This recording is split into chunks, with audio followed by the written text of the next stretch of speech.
Hello, blessed beings, and welcome back to my garden where this journey began an entire cycle ago or an entire equinox ago.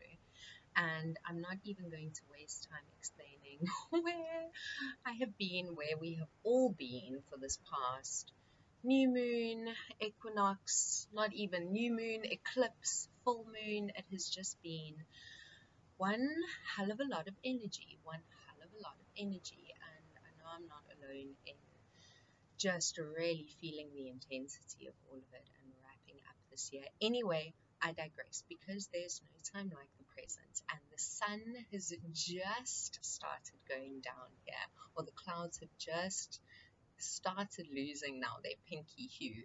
But here at the tip of Africa, the solstice is upon us, and I'm just so grateful to be here with you. And would like to, before we just even begin, I'm not much of a drinker, otherwise I would raise a toast of something a bit stronger, but since tea is my thing, just whatever is yours, just well done. Just well done. You are here. We have made it. Cheers to you and to this crazy life. And so, precious ones, on that note, I'm going to, these cards don't even want to shuffle, but I'll try one last time and then dive straight into, before we get into the complete darkness, our reading for the solstice, for this new cycle, whether you are moving into winter or summer, the darkness or the light. May this really be the beginning of a balancing out for us all heading into this new year. Alright. Blessed ones.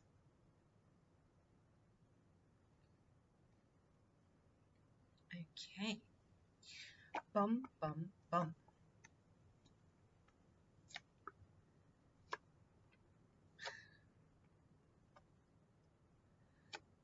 So I'm doing our mirror spread. I thought, what else could be more fitting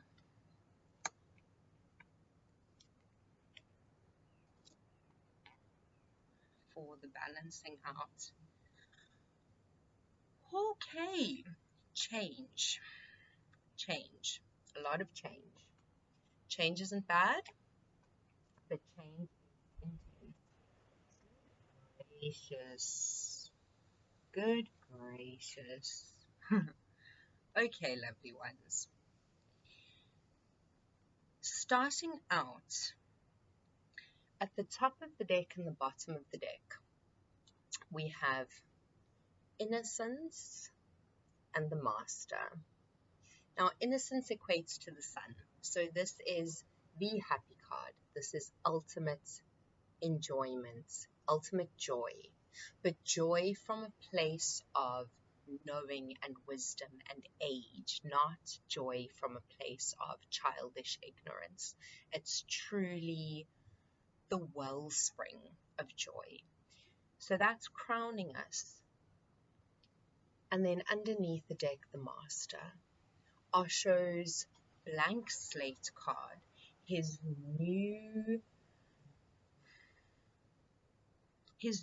opening.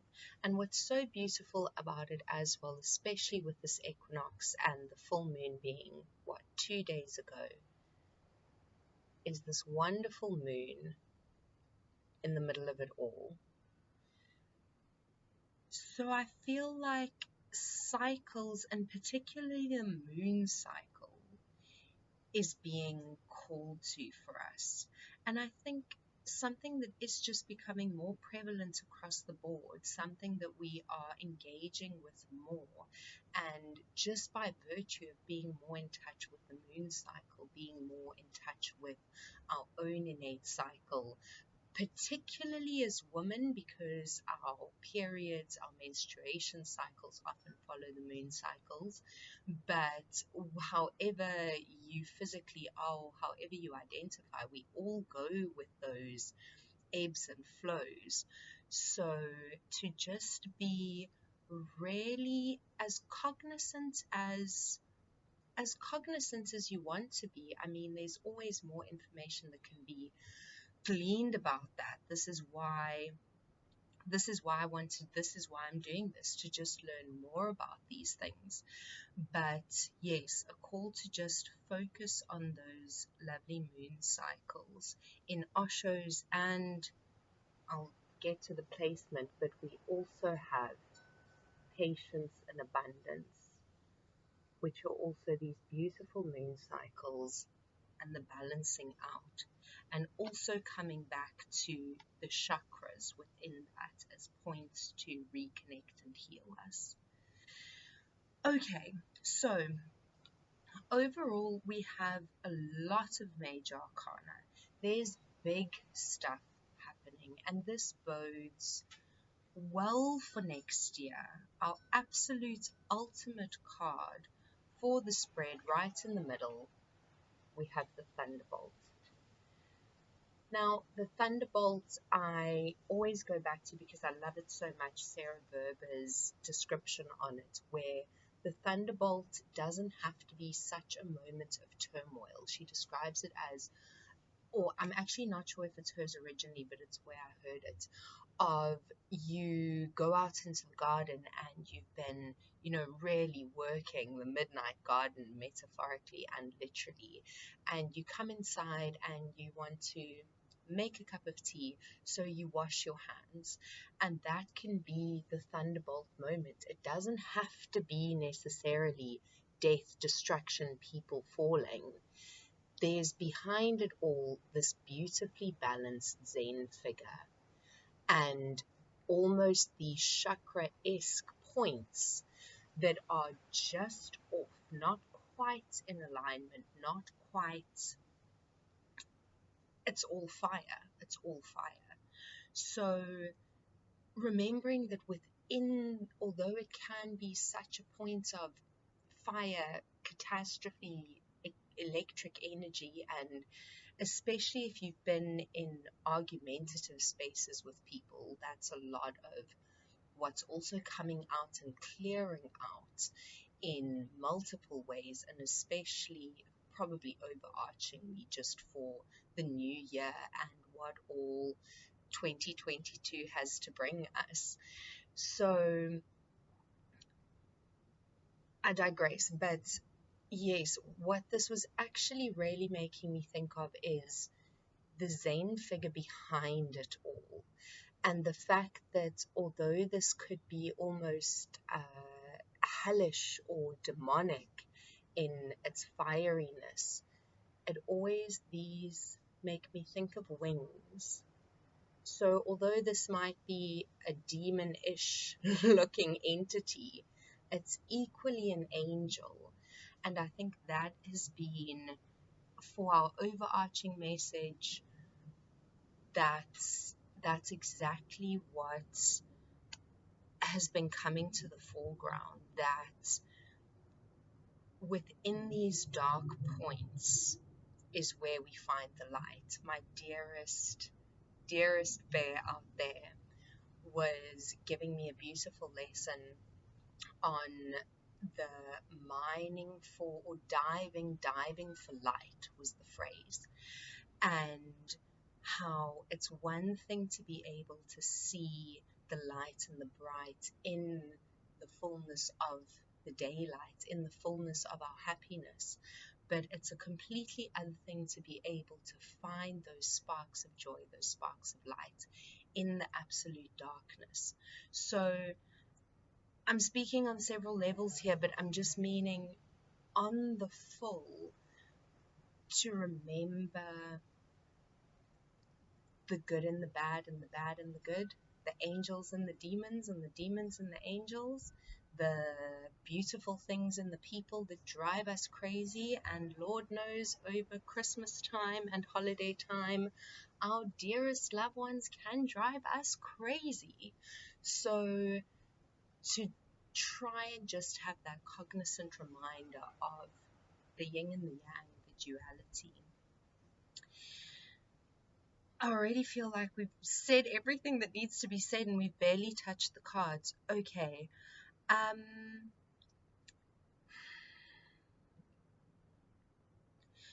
What's really being spoken of here is almost projecting ourselves beautifully on the outside and needing to make sure that we are paying as much attention to the inner landscape in this time of abundance and Christmas and giving and love and family and all these good things, to equally remember ourselves in it, but to also not get too caught up in the materialisticness of it all, because I think especially with Christmas it's a big danger for us, or certainly in a lot of the Western world, getting very caught up in the materialistic. And what is being warned of here is externally we have awareness, so really being able to cognizantly on the surface level see where we need to be, see the veil between the worlds, or rather part the veil between the worlds, but how in the spiritual realm we are struggling with the complete opposite energy of the miser, where this is holding onto everything, holding onto each treasure to the point where it becomes ugly, versus letting yourself, your very essence, the very moment, be the treasure that you're experiencing.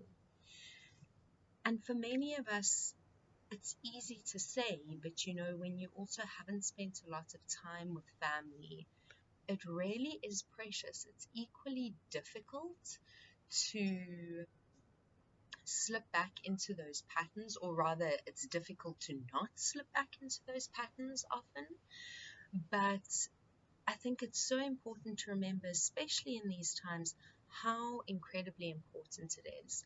I'm really blessed. I'm going to be spending actual Christmas with my family, and we realized we haven't done that in at least 3 years, probably 4 years, but not since my mother passed and not since COVID happened. And with all of that as an overarching, I mean, not to put a dampener on it, but death just does bring that absolute acute awareness of when you really, of those family times are so precious, and we assume, I never for 1 second as a kid, I was blessed to never think, oh, I won't have this one day. We won't have dinner around the family table. We won't have, you know, family Christmas somewhere, and or just a getting together. It wasn't so much something that's going to happen, but at least us all being together. And as we all know, that has very much been put into question and into just no words this last while. So as much as it is a struggle to remain in the moment, I guess I'm just saying, please try to remember the blessings and the sparks of light in those dark moments, as we have in the exact same points: transformation and nothingness. And I love this because it's sort of like through the ultimate blackness of this figure, we slip out into the nothingness. So again, it's not that we're not on it on the physical level. We're incredibly, I think, cognizant of what is happening and what needs to happen, and that we are undergoing a transformation, a death, an ego death, very possibly for many of you. If you are experimenting with things this season, just please be safe, and all my love on your journeys. But ego death definitely coming up. But looping through to this nothingness, I think the call is to go deeper. And again, just we're there, we can see it, but to actually experience it fully, to put ourselves, immerse ourselves in this moment, even if it's dark, and with love and light to any of you struggling out there, especially over the season. I know it can be hard, and my heart goes out to you, and reach out to me. I am here. And just love. But I do know for myself, having struggled with depression for a lot of my life, if you can let yourself be in that moment and fully feel it and feel truly cuck, if that is how you need to feel, in that moment is so often that releasing, is all I can say. And right above that, we have guidance and the Fool. If you just let go, trust your divine angels, you are guided here. If you have been, you will spot synchronicities in numbers very frequently as well. If not continuous numbers, then often 1 and 4, 4 and 1 will come up with divine angelic intervention, because it is here. You have people, spirits, energy. You have the world behind you 24/7, more than. So to trust that, and even in those dark moments, it's in the letting go, it's in the releasing. Can you see the stars? That they finally come out and show us our light.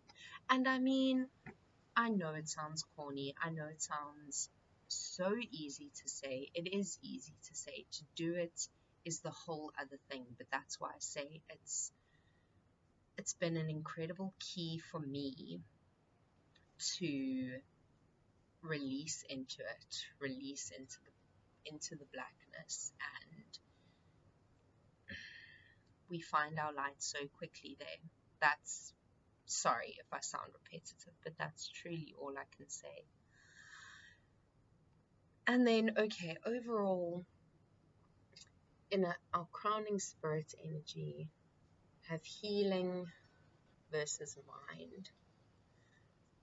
Now, what I'm actually getting from this is that, as I was saying, the balancing of chakras and all of that coming into the body, but that in both these instances, it's getting stuck in the mind. I'm getting drawn to the mind focus here, and that it's almost a block on your mind and a block on your mind. So a real call to work from the heart space, not even necessarily from the gut space, because yes, there's intuition, but that the heart needs to come more to the foreground. Your intuition is built into your heart. And I know some people would disagree with that. Some people would definitely value the mind's influence in that. For me personally, I try to follow my heart. It doesn't mean that I don't get led into horribly sad situations and that it doesn't get incredibly hurt, but that for me has been the only way I can move forward in this world. Yes, but a call to the heart and a releasing of the mind. And then overall, beautiful people, we have comparison contrasted by control. I love the similarity in these actually. Looks like they almost continue. This card is so beautiful because what Osho speaks of is the silliness of comparison. And when you equate it to this, our human way of doing it seems so ridiculous. He says the oak tree will never compare itself to the bamboo tree. The oak tree is sturdy, the bamboo bends in the wind, but they will never look at each other and say, oh, the bamboo's better, it's skinny, the oak tree's worse, it's fat. They are equally and beautifully balanced in nature. They each serve their purpose. And the comparing of them is insane. I mean, you can hear it. Oh, this one's skinny, this one's fat. There's something wrong. Like, how we do it as humans is another story. But the need to release this comparison, and again, because we're in clouds with both of these, to release the mind space, the over-analyzing, probably also at this time of year, with peace and love, the old arguments, the old rehashings. It's not to say that we don't have family baggage, we all do, but where does it also serve us to keep having the same stories, and where can we start harnessing this master energy and write ourselves a new story? We're being given this blank slate on several levels. The master, nothingness, and death. These are all the transformation cards. Absolutely all of them. So, and not in a bad way as well, just to remind us of this is what's crowning us. Innocence, ultimate joy. I feel like you need to just know that you will not fall into a pit of despair going down this. You are in a self-exploration, and it's almost like a weeding out, a cultivating in the garden. You will not be left in a worse off place than you are now. I know it's flippant to guarantee that, but I can actually. You are being given this blank slate to find joy, to find love, and to find a peaceful energy that's moving towards us. So what's needed? The alchemy that is needed here is participation and patience. Let's just take that in for a moment.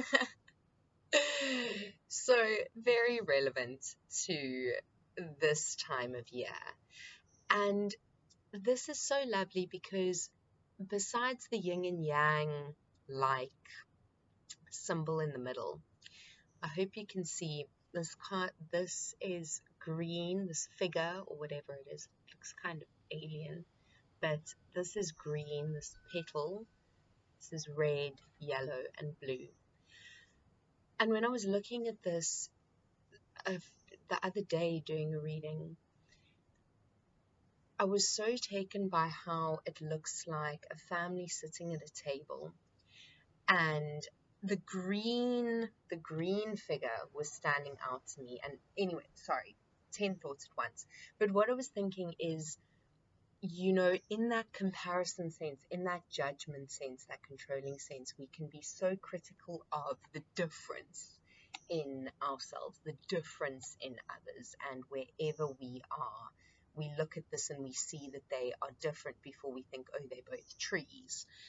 So we hone in on that so completely, and I thought, you know, but they're all different colors, but it's just different colors. If they were all the same color, it would be a completely different picture. It would be a bland picture. And in the same breath, I was drawn to the fact that we have the primary colors, and then we have this one combination color, this green color. And I thought it was such an interesting twist on almost the black sheep of the family, that I think we can all often feel like we are, or maybe it's just us black sheep, but I'm definitely the black sheep of the family, and so are my friends. That's how we like it. But I thought, you know, you're not necessarily different. You're not the black sheep. You just happen to be a combination here, and that doesn't make you, I don't know, I suppose that could be read as, oh, well, then you're not a primary color. Well, maybe in being a mixture, there's so much strength as well. Anyway, I digress, but I just think take heart in your difference. It's not only is it a good thing, it's an innate thing. Just in the fact that we are all combinations of our parents makes us that green mixture at the table. And maybe when you're feeling like the odd color out, to remember that you just the mixed color in the primary color family, and at the end of the day, it's still the combination that makes it all worth it. So patience, easier said than done, but patience. Again, take lessons from the moon, take lessons from the nature around us, and I'm speaking to myself as much as anybody out there. So crowning it off, lovely ones, both rainbows have abundance, the King of Pentacles, and ripeness, the Nine of Pentacles. There is so much joy coming through. There is so much balance.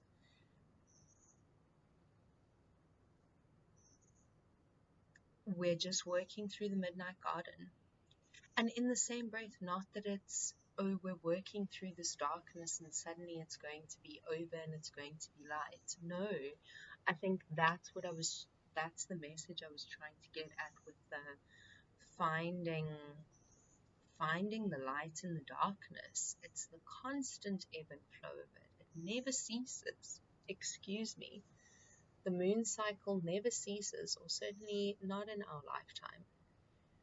We're going to keep going into the light, into the dark, back again.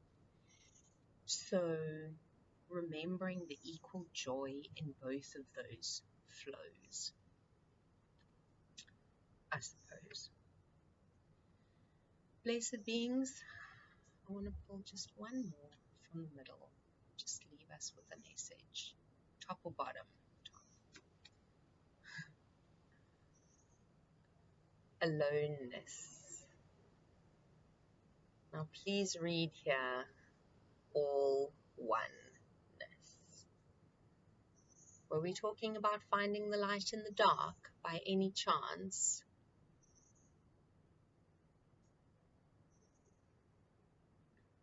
So, the cards have said it all, completely and beautifully. Beautiful. Just beautiful. Just want to show you those three again. That's our energy, lovely ones. Major Arcana all the way through. These are big changes. They are beautiful changes. And they're mapping out the rest of our lives. What could be more exciting, actually? So, blessed solstice, you wonderful souls. All my love, and I will see you soon. Mwah.